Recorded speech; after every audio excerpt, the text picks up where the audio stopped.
Welcome, guys. This is my review of right after the review. Basically, I saw it about an hour ago of Dumb Money, directed by Craig Gillespie, starring Paul Dano. And I know I'm gonna screw up the cast, but um, it has Nick Offerman, it has Seth Rogen, Pete Davidson. Who else am I missing? Vincent D'Onofrio. Who else was I saying? um, Sebastian Stan. Uh, yeah, a lot of recognizable faces, and it's awesome. It's really good. I really like this movie, um, so this is going to be mostly positive. I mean, I'll try. I don't have too many negatives, or maybe none. I don't know. We'll see. But the more I think about it, but right now, wondering, I am just outside of Salt Lake City, coming out of South Jordan, and I'm driving to Idaho right now. So I'm gonna do a quick little review from the car, and hopefully the mic sounds good. I honestly, guys, haven't figured out how to get good, decent audio quality for these reviews. This is like the best I could. I have the little Rode mic here, and it's decent, but man, if anyone has any tips on how to get good audio when you're filming from your phone or like mobile or on the road, please let me know. I'm all ears, but because it sounds great from my studio at home, but and apologies for my first um on the road Comic-Con review. That audio sounded like trash. Like I'm sorry, but just do your best. I'm sorry. Like that's my most important thing. I'd rather have great audio and a crappy picture than the other way around. But at least I have good video. But yeah, I wish I could up the audio quality. I'm working on it, guys. I'm working on it. So give me some tips. But anyways, let's talk about the movie. Yeah, this movie, I am not going to give any spoilers in this review because the movie opened in select theaters this week.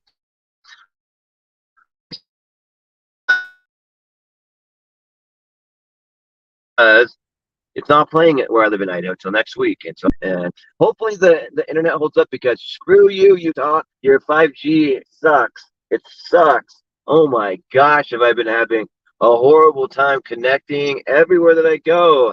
I get better 5G in the small town in Idaho where I live in like the middle of effing nowhere. So even when I'm driving in the middle of nowhere, I get better uh internet. So yeah. So hopefully it doesn't cut out, but we'll see how it goes. Cause man, I was having a hard time trying to just talk to someone.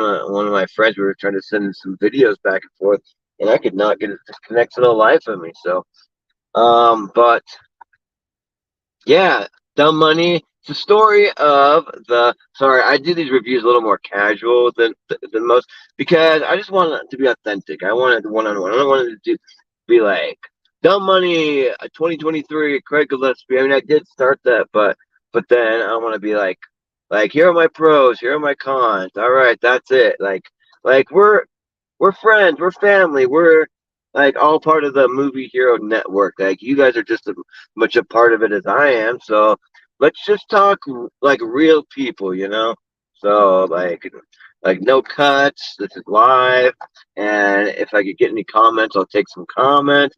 But yeah, so I saw it at the Megaplex theater. I love the Megaplex theater. Shout out to the friggin' Megaplex theaters because there are a few Larry H. Miller megaplex theaters, like the Mogul of Utah or whatever. He owns the Utah Jazz and all the car dealerships and everything. And and, and sorry, I might have to have some drink while I'm doing this because yeah, I feel like I'm getting dried out. Anyways, but yeah, the theaters are so cool. Like, I wish they would do more of these type of theaters. You walk in and it looks like something from Las Vegas. If you've ever been to the Caesar's Palace or the Venetian or like some of those really cool casinos in Las Vegas, they have like a whole like city skyline like built into the inside of the theater. So you feel like you're in Rome. You feel like you're in like Milan, Naples, or like wherever in Italy, or you're in Germany, or you're in London, or just like it's really cool. They set a cool tone. The one in Sandy that I went to is it was apparently used to be an old high school, from what I have heard. The building looks brand new, so I don't know, but that's what people tell me that live down here. But and then they have local businesses in there. They have this soda place called Swig in there. They have like Pizza Hut. They have a couple.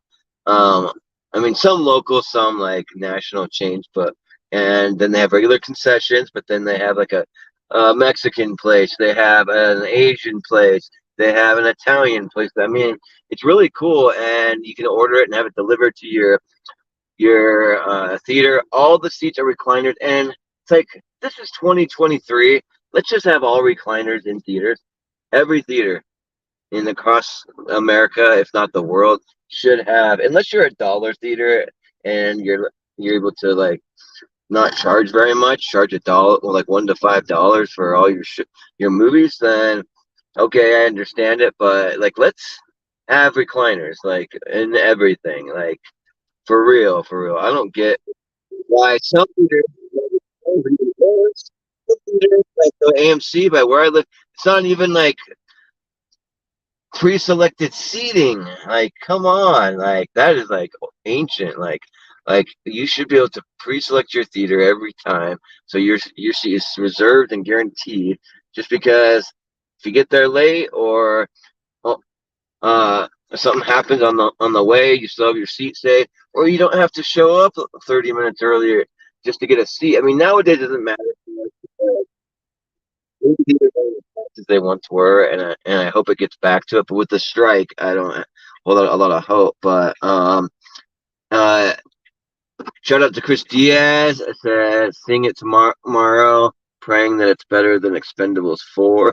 Yeah, I never saw Expendables 4. I kind of skipped it because I just don't care about the Expendables. I tapped out after the second one and never even saw the third one. I kind of like skipped that one on purpose. They're just not for me. So, and I heard they're bad, or I heard the fourth one's bad. So, I'm trying not to waste my time in too many bad movies in theaters. Like I'll still see them. Like I'll watch movies.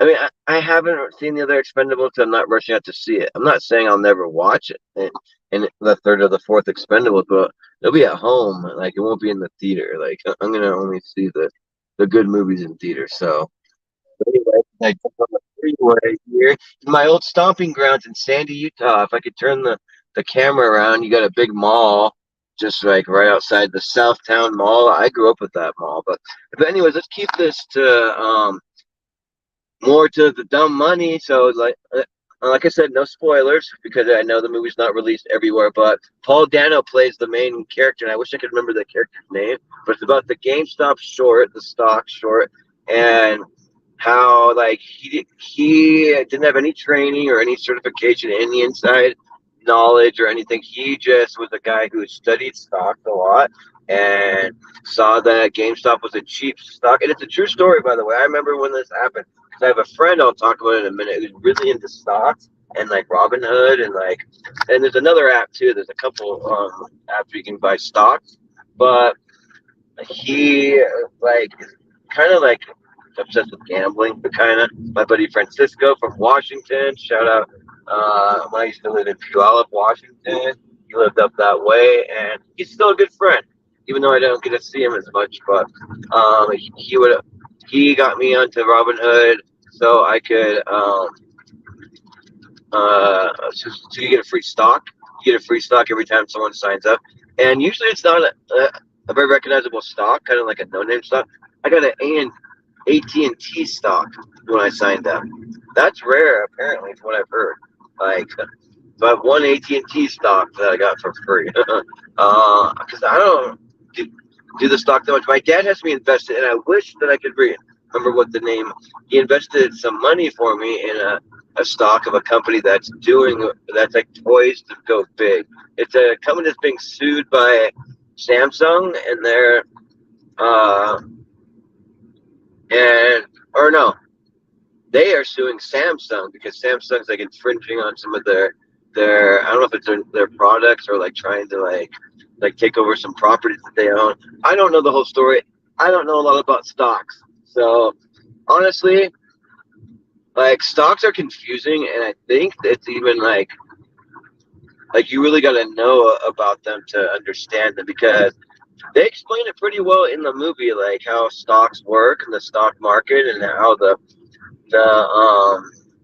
all the people that are the middle class or the lower class people buying into GameStop when it's cheap started at like 350 a stock or 340, and then they all start or per share, and then they like start out with like hundreds of people buying it, and 1,000, and then millions are gonna that invest in GameStop, and they held onto their stock, and they just held and they held and they held, and they made a lot of money because the all these hedge fund managers, they bet against these stocks that they're going to do poorly, and when the companies tank or they do poorly, they make tons of money. I don't know exactly how it works or how they do it. I honestly just that's the best way that I can explain it. And they well, now that everyone in well, that's weird. I have a little touch screen here that's going in and out on the car that I'm driving.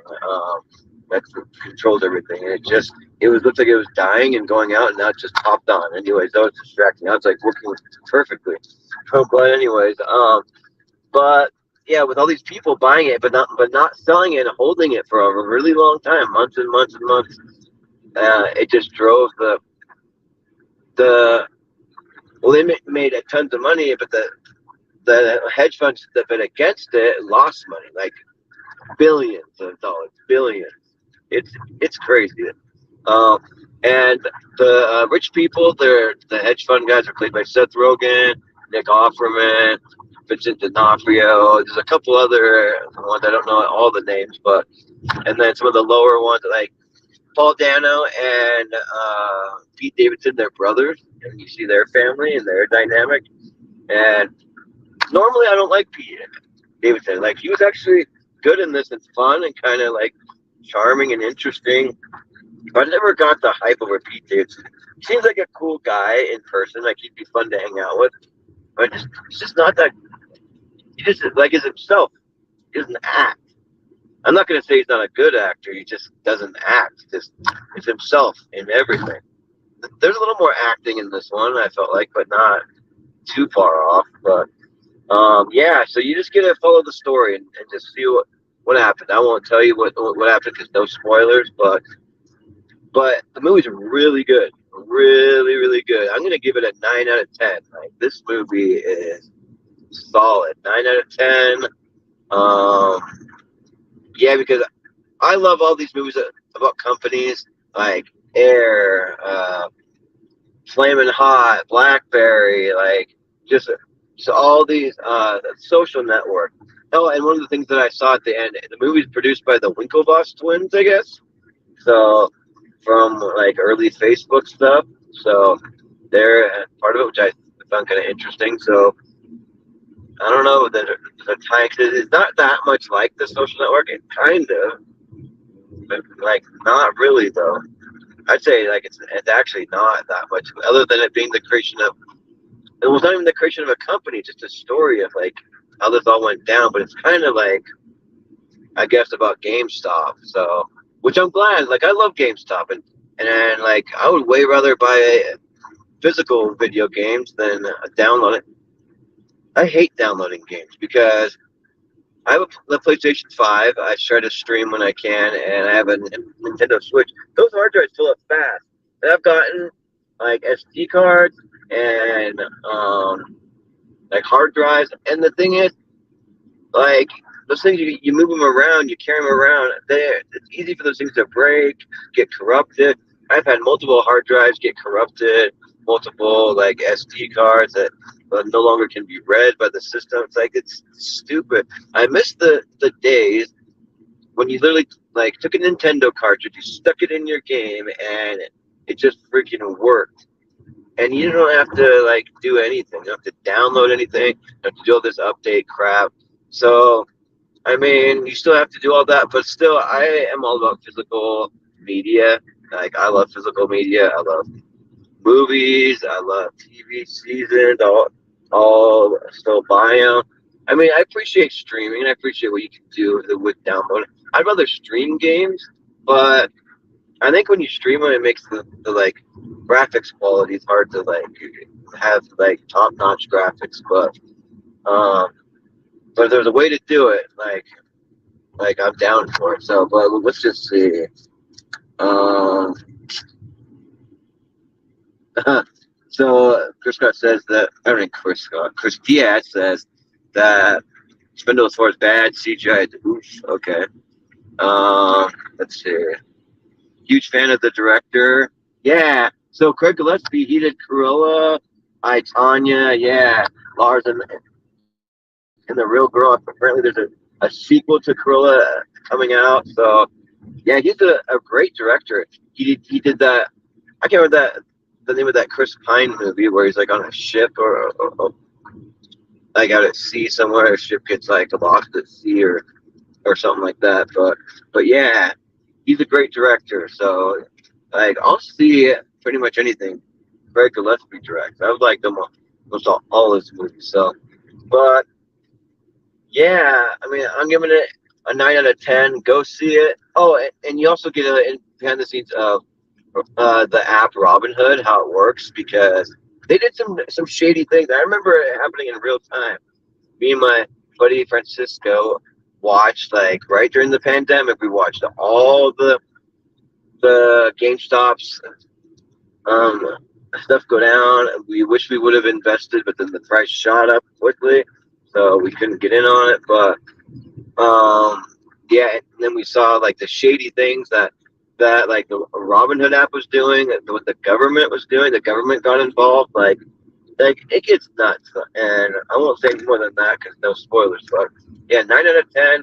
Go see it. It's definitely better than like most movies that have been coming out lately. It's been a few weeks since I've seen a good movie. There's a lot of good movies at the beginning coming on. I apologize. Oh man. But anyways, yeah, go check it out. I think it's going to be worth it.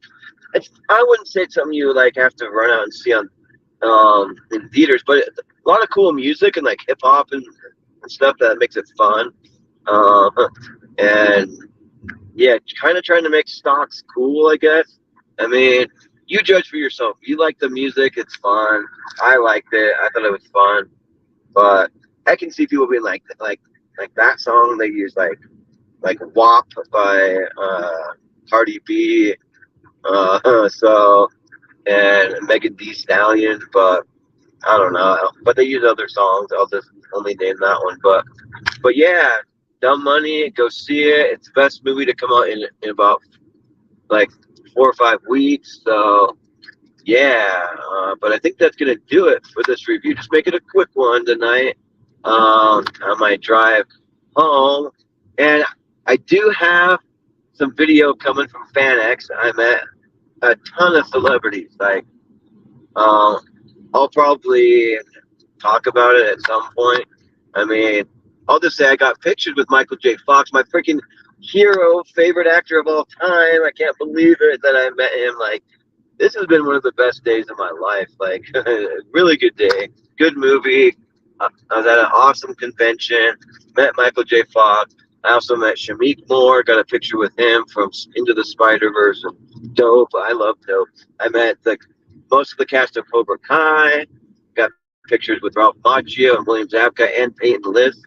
And I met I'll just name some of the ones that I met. the whole cast of Saved by the Bell, basically. They had, oh, now I can't even think of her name. The one that plays Jessie, she was there. Mark Paul Gosselaar, that obviously is. See, I didn't like watch. Well, I watched Saved by the Bell when it originally aired, and a little bit out after. I'm not as familiar with their all the character names, but Mario Lopez was there. Zach, Mark Paul Gosselaar played Zach.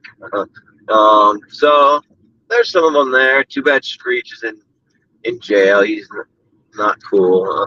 But I met Alexander Daddario. I met Carrie Ann Moss from The Matrix, like one of my favorite movies. I met like a bunch of voice actors. Went to the Twisted Tunes panel, which is incredible.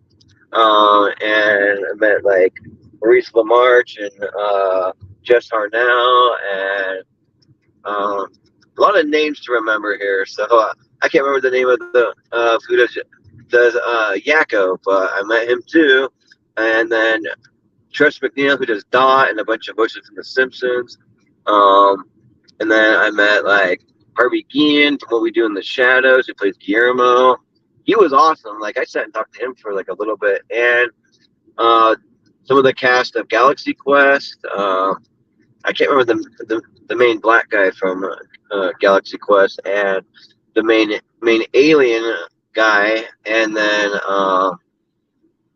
the main girl who's also in Dodgeball that plays like the like foreign looking like a tinky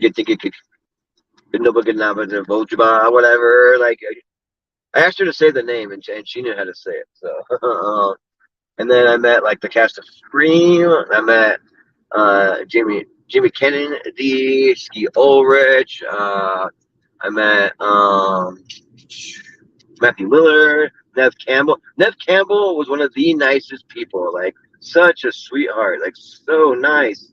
Like man, like I didn't have any money to get like pictures and autographs with a lot of these. I was kind of on a budget because I did this whole convention last minute, and Nev Campbell like would have talked to me for like an hour if she could. She's really nice.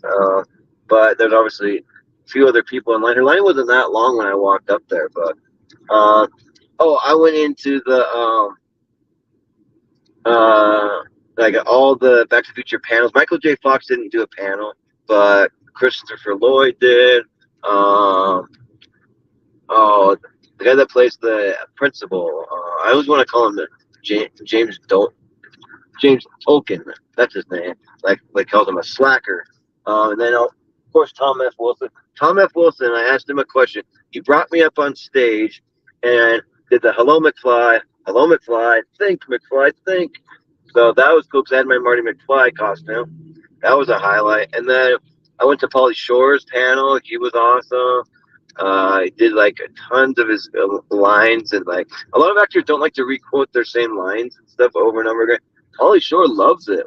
He was doing the "We's in the Juices," the Leaning Tower of Cheesa, and talking about all of his movies, and he loved it. And they're on strike, and he's talking about all of his past stuff. Because in my opinion, who cares about talking about your past stuff when you're on strike? Just don't talk about your current projects. But anyways, that's a quick little Salt Lake Fan X. My uncle got me in because he gets free tickets because he's on like 6 panels. I didn't get to go to any of his panels. I feel kind of bad because I did see him on the convention floor twice. My aunt and uncle, my cousins, all their family. So, but yeah, there's a video coming, so you can watch for that. If you stuck around for this, you get to hear a little recap. So that's that. But anyways, that'll be my review. Just to remind you, 9 out of 10 on Dumb Money. Go see it. Might make my top 10 of the year. Like, I'll be honest. So, yeah, Paul Dano. And also tune into on Sunday. I believe it's the 24th. I think. I'm going to be on Rankum. I can't remember everyone. I know JPO is going to be on there. Dan Skip Allen. And I think, I can't. think of uh, the other guy's name, which is sad 'cause he's a friend of our show, and he was on our Harry Potter episode with him and his wife.